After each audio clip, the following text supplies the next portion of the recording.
안녕하세요. 이슈를 대신 읽어주는 남자 이대남입니다. 개그우먼 박나래 씨가 사실상 방송계에서 퇴출을 당할 위기에 처했습니다. 지난 8일 박나래 씨는 공식 계정을 통해 모든 의혹이 해결되기 전까지 방송 활동을 중단하겠다고 밝혔는데요. 그러나 그 이전까지 박나래 씨는 전 매니저들이 퇴직금을 수령했음에도 불구하고 회사 매출의 10%를 요구했으며 매니저들이 법인 자금을 횡령했다는 정황을 포착했다며 전 매니저들을 고소하겠다 밝혔습니다. 그리고 대중들 또한 박나래 씨를 의심하기보단 오히려 퇴사한 전 매니저들이 돈을 노린다며 비판하는 분위기였는데요. 하지만 이후 추가 폭로와 언론의 보도를 통해 퇴사한 전 매니저들이 당했던 갑질들이 대부분 사실로 밝혀지면서 현재 대중들은 박나래 씨를 맹비난하며 여론이 완전히 뒤집어졌습니다. 우선 지금까지 상황들을 간단하게 정리를 해보자면 박나래 씨는 기존의 소속사를 나와 1인 기획사를 세우고 논란 중인 2명의 매니저들과 같이 일을 했습니다.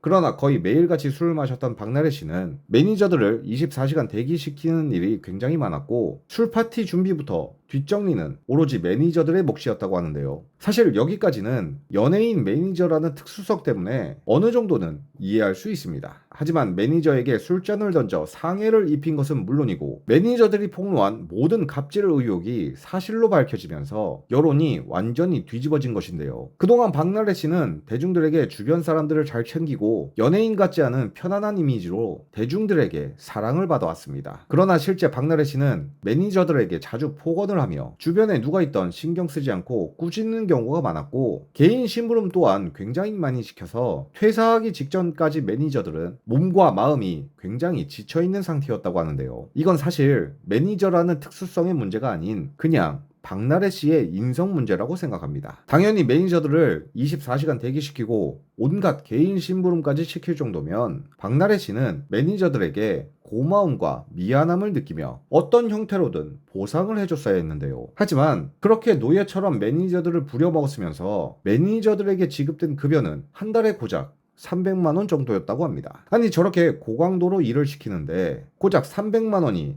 말이 된다고 생각하십니까? 게다가 개인 심부름을 시킬 땐 매니저들은 사비를 사용한 적도 많다고 하는데 박나래 씨는 이 또한 정산을 해주지 않았으며 퇴직금에서조차 시간 외 수당은 포함되지 않았다고 합니다. 이건 거의 악덕 고용주라고 해도 될 것 같은데 이 정도면 사실 매니저들이 박나래 씨를 상대로 소송을 거는 것은 누가 봐도 당연하다고 생각하는데요. 게다가 이런 부당한 사실들이 있었음에도 박나래 씨는 언론을 통해 전 매니저들이 무리한 금전 요구와 횡령을 한 것 같다며 주장을 해 오히려 피해를 본 매니저들을 압박했는데 이게 어디 자신을 위해 일해준 사람에게 할 짓입니까? 거기다 논란이 커지고 주사 이모 논란으로 인해 형사처벌까지 받게 될 상황에 처해지자 박나래 씨는 공식 계정을 통해 전 매니저들과 오해를 풀었다고 전했지만 알고 보니 이 또한 박나래 씨의 거짓말이었는데 최근 언론을 통해 매니저들은 박나래 씨의 공식 입장에 전적으로 반박을 하며 새벽에 자신을 불러서 박나래 씨를 만나러 간 것은 맞지만 이미 박나래 씨는 술을 마신 상태였고 만남 상황에서도 박나래 씨는 자신들에게 사과하는 사람의 태도가 아니었다고 주장했습니다.